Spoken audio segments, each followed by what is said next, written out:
Hello and welcome to Ontology Explained. I'm Casey Hart, philosopher and ontologist, and this is our second video in our series on ethics. In the first video, we talked about applied ethics, normative ethics, and meta-ethics as the three major subdisciplines of ethics, just to kind of give a bird's eye view of what we're interested in when we do ethics in philosophy and in the real world. And in this video, I want to go into more depth about normative ethics in particular. Have you ever watched sports with someone who really knows what they're doing, like played it at a high level, coached it, something like that? They're looking at things that I don't even know to look for, right? They say, oh, see how that person's feet are set, or see where their eyes are, or notice how they looked off that pass before they made it. In normative ethics, we are interested in coming up with structures for evaluating the moral permissibility of an action, and we need to know, where do we look? What matters in determining whether an action is permissible or impermissible? And this where do we look way of framing it is a really nice way for us to distinguish the different types of normative ethical theories. By the end of this video, I want you to have a clear idea of how to differentiate normative ethical theories based on what's being focused on. And then at the end of the video, we'll conclude it by taking a look at how this applies to different ethical questions in artificial intelligence. The first thing that I want to emphasize here is what is being evaluated when we say, is this ethical or unethical? And that is in action. Ethics is the study of answering the question, how should I act, morally speaking? And often we forget that it's about actions because we talk about a bunch of different things being ethical. There are ethical businesses or ethical food or organizations or people or what have you. Those things are all ethical or not ethical derivatively from the actions that they perform, right? So if I say this is an ethical burger or something like that, what I mean is the actions that were performed to the animals that went into making this burger, right? They were humanely treated or something like that. You might think there's no such thing as an ethically sourced burger, and yeah, that's a defensible position. Or you might say, why is this government viewed as ethical or not? Well, are the actions of that government ethical or unethical? Same for people. Right? So when we talk about whether something is ethical or not, we are talking about actions. Or when we say something that's not an action is ethical, we mean derivatively because of the actions that that thing performs or led to that thing being in the state that it's in. This is where we're going to bring in the different ethical theories and say, what are we focused on in this particular case? And one thing that might be helpful here is imagine that someone comes to you and asks for some advice on how they should act. So let's say it's me, and I come and I say, hey, I'm thinking, I think I need to tell a lie to my wife, but I don't know, should I? Is it a good idea? What questions would you ask me to follow that up in order to determine whether it was morally permitted? Now, maybe you say, look, it's just not. You can't ever tell a lie. But some of you might want to know what my motivations are for lying, or might want to know what's likely to happen if I lie. And that is the sort of thing that tells us, what is your gaze focused on in determining the moral status of an action? Is it the consequences? Is it the intentions that I have? Is it just the violation of some bedrock principle? And we're going to use these areas of focus to distinguish the different normative ethical theories. So let's just go ahead and run down them and look at what they are and what they focus on. And the first broad category of things we can focus on are the consequences. And this sits under the umbrella of what we call consequentialism or consequentialist theories of ethics. What kinds of consequences might we be interested in? The first one that often gets brought up is happiness and utilitarianism. So utilitarians say that the thing that produces the greatest happiness is the best and morally required action, and where happiness is something like the most pleasure and the least pain, or some way to weight those two things together. But there are other things that we might want to look at the consequences. Maybe we want to harm minimization. So of all the actions that you could perform, which one leads to the least harm? That consequence is the thing that's morally desirable, and therefore the thing that you're obligated to do. Or egoism fits under this. So the consequences that matter are which ones bring about the best state of affairs for myself, ego. Another place that we could look, instead of going to the consequences, though, is setting up some sort of moral duty or rule structure and abiding by that. And that falls under the heading of deontology. Deontology then asks us the question, okay, if we need to do what our duties are, where do those duties come from? How do we figure out what the duties are? And a bunch of really popular ones here, but first and foremost usually gets brought up is Kant. So Kant's ethics come from reason. He says that we get the categorical imperative, and our reason itself will command us what our duties are that we are not allowed to opt out of. But there are other sources of duties. Maybe it comes from natural law, or maybe it comes from commitments that we make. Another place that we can go, and this one is very different in flavor from consequentialism and deontology. So it's not about the consequences. It's not about the duties or laws or sets of rules that we have to follow. But the third one is virtue ethics. And virtue ethics, I think, is the hardest to define. It was the theory that I found the least plausible, least palatable when I was an undergrad studying these things. And now, honestly, it's the one that is kind of my favorite.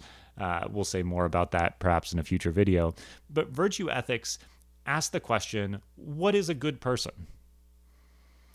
And the actions that evoke that or promote that or exemplify that, those are the good and moral and required actions.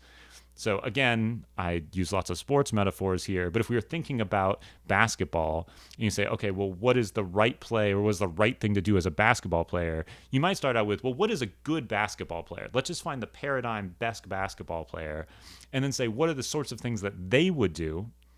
And then that answers the question for us, at least in a basketball sense. And then in the moral sense, right, what is a good person? What do they do? What are the things that are constitutive of good personhood? Acting in those ways, that's the thing that you're required to do. A good example of this is, I don't think this is as catchy as it used to be in like the late 90s, early 2000s, but in at least in American Christianity, there were these bracelets, these what would Jesus do bracelets. That's a virtue ethics kind of thing, right? Where you say, oh, if Jesus is sort of the perfect person, the thing that we should aspire to be like, then thinking about how Jesus would act and then exemplifying that or following that example, that's a way to pick and decide what the good actions are. Another place that you can look here for a virtue ethics theory is Aristotle. And Aristotle talked a lot about the golden mean, which was sitting somewhere between an excess and deficiency was a virtue. So take, for example, courage. Courage is a virtue. But if you have too much of that, then you are brash, right? You rush into battle and just get slaughtered because you were too brave, right? That's no good. And if you have a deficiency in that, you're a coward. That's no good. Courage, being courageous, is just like that sweet spot. You're not a coward, you're not brash. And we can do that for all sorts of things. Okay, so those are three types of normative ethical theories that we've looked at: consequentialism, deontology, and virtue ethics.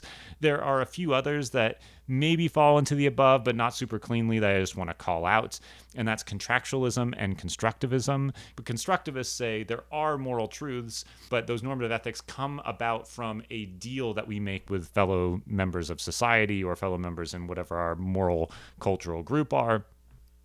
And then the other one that I didn't consider above was divine command theory. Often this gets put into a deontological sort of view, but it need not be.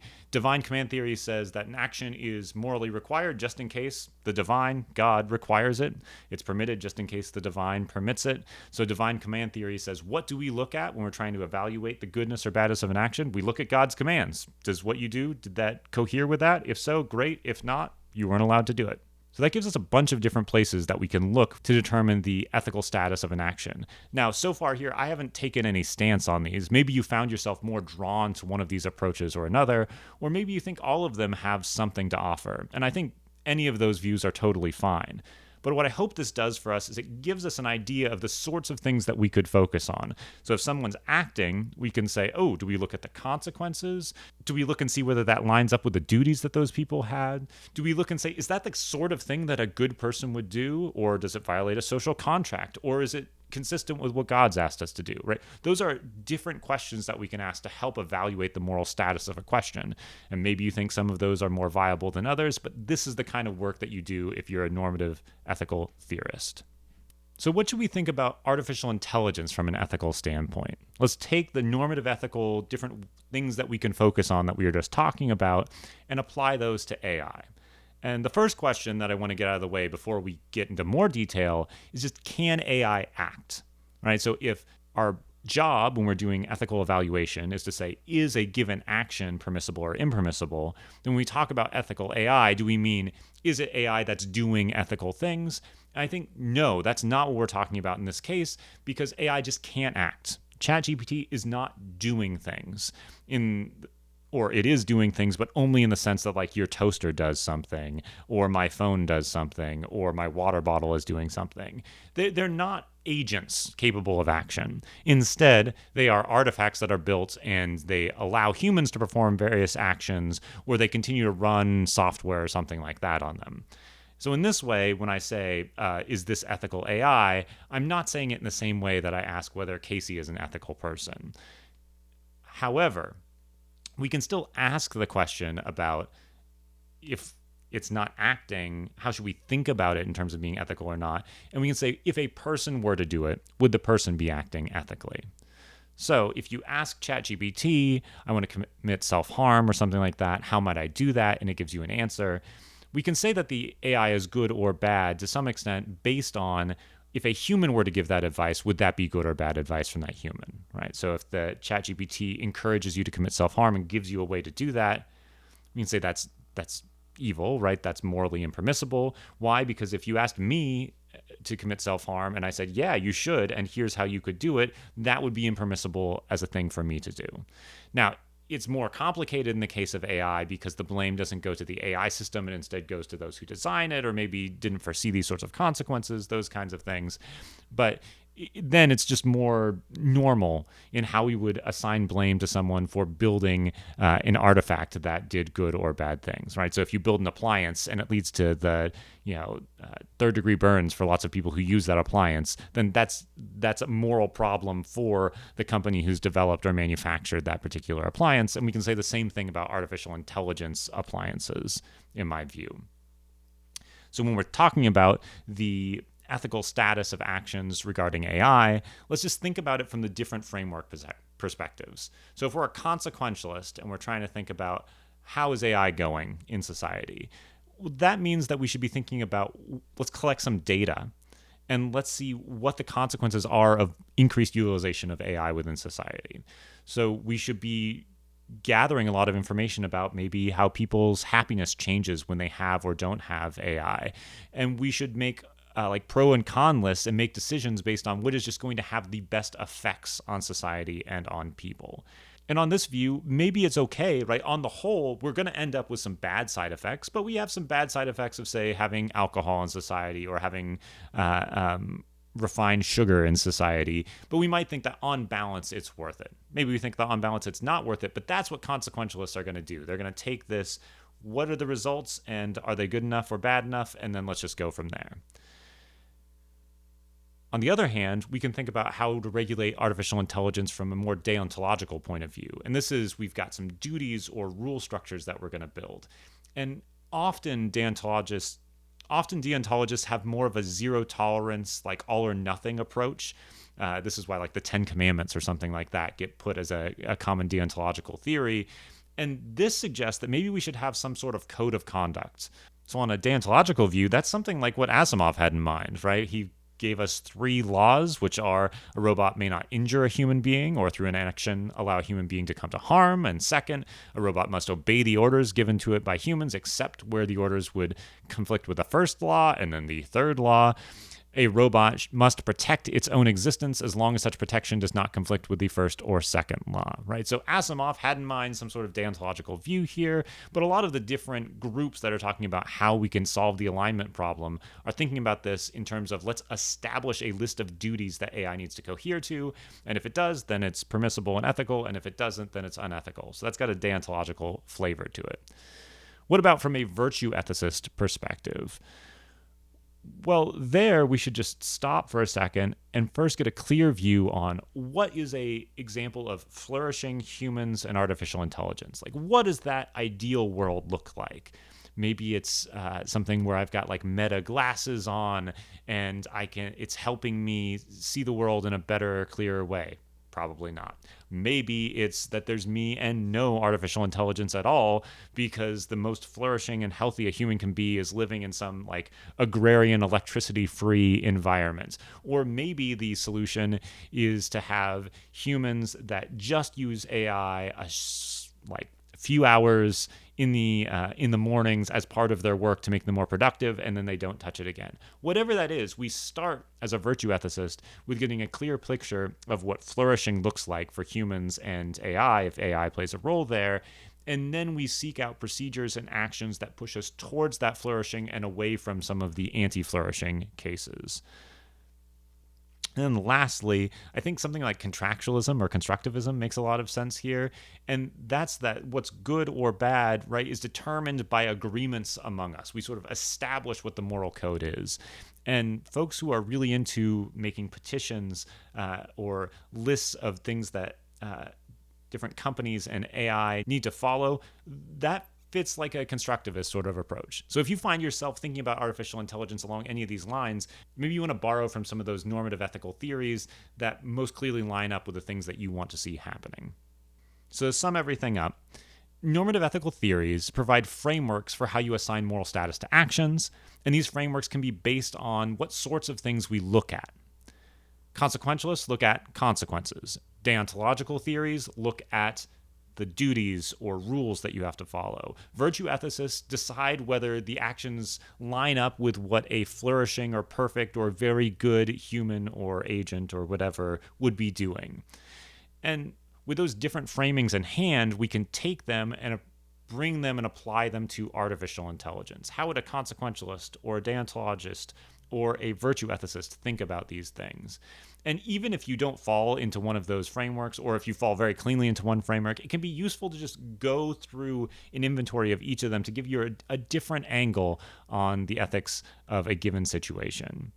All of that said, AI can't act, and so the AI itself isn't moral or immoral. Instead, we can talk about whether a person, if they were to do the things that the AI does, would be moral or immoral. And most importantly, we should think about the companies and folks who are at the helm using and leveraging that AI in the same way that someone using a weapon or a toaster would be evaluated based on their use of the tool in terms of who's to blame or praise for good or bad actions. We're going to take a look at these frameworks and see how they can answer very specific ethical questions like, should we be laying people off due to AI? Or is it okay for AI to be borrowing from artwork that's in the public domain in order to generate new artwork or stuff that's not even in the public domain? We'll look at each of those in turn and apply normative ethical theories to it. So stay tuned for those. But for now, I want to hear from you. What sort of challenges do you see in making ethical artificial intelligence? I'll see you in the comments. Bye.